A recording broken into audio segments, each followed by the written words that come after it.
ان کی ایک پوسٹ سامنے آ رہی ہے جس میں انہوں نے گہری تشویش اور افسوس کا اظہار کیا ہے جو کچھ مرید کے میں ہوا۔ انہوں نے اپنا تعزیتی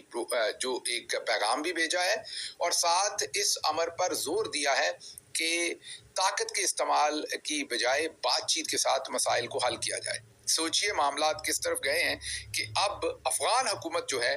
وہ بیرون ملک سے پاکستان میں ہونے والے اس سانحے پر اپنی تشویش کا اظہار کر رہے ہیں۔ تو یہ تو پہلی بیرون ملک سے کسی قسم کی انگیجمنٹ یا کمیونیکیشن تھی اس سارے معاملے پہ۔ آگے اگر ہم چلیں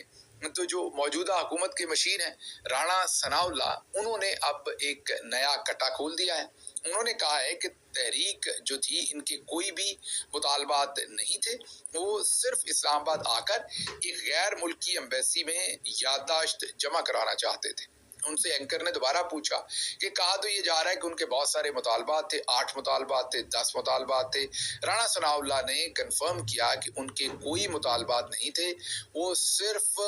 اسلام آباد آ کر ایک ایمبیسی میں یادداشت جمع کروانا چاہتے تھے۔ اب اس نے تو معاملہ بالکل ہی سیدھا کر دیا، کلیئر کر دیا، کیونکہ اگر یادداشت جمع کروانی تھی تو بڑے آرام سے حکومت ان کے ساتھ ایک طے کر سکتی تھی معاملہ کہ آپ جہلم تک آئیں گے، جہلم سے آگے آپ کے 30 40 20 10 لوگ جائیں گے، ہم آپ کو لے کے جائیں گے اور آپ اس ایمبیسی کے اندر اپنی یادداشت جمع کروا سکیں گے۔ یہ کرنے کی بجائے حکومت نے ان کے اوپر ایک بہت ہی بھیانک قسم کا جو آپریشن کر ڈالا، جس نے ایک قومی سانحہ جس کی وجہ سے ہو گیا ہے اور پورا ملک اس وقت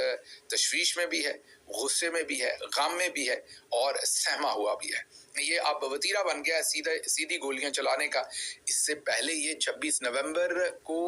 اسلام آباد کے اندر کیا گیا تھا اور اب یہ مرید کے اندر کیا گیا ہے۔ اب نیو نارمل ہو گیا پاکستان میں اغوا کرنا، انٹیلیجنس ایجنسیز کا لوگوں کو غائب کر دینا، چادر چار دیواری کے تقدس کو پامال کر دینا، لوگوں کے گھروں میں گھس جانا، یہ تو معمول کی بات تھی ہی، لیکن اب یہ بھی معمول کی بات ہو گئی ہے کہ لوگوں کو سیدھی گولیاں مارنا۔ تو یہ صورتحال، ایک تو رانا ثناءاللہ کا جو بیان ہے یہ آپ کو ایک سیکنڈ کے لیے سنوا دیتے ہیں تاکہ آپ کو کنفرم ہو جائے کہ اب حکومت اپنے منہ سے مان رہی ہے کہ ان کے کوئی ایسے باقی مطالبات نہیں تھے۔ سنیے۔ کوئی مطالبات ہی نہیں تھے،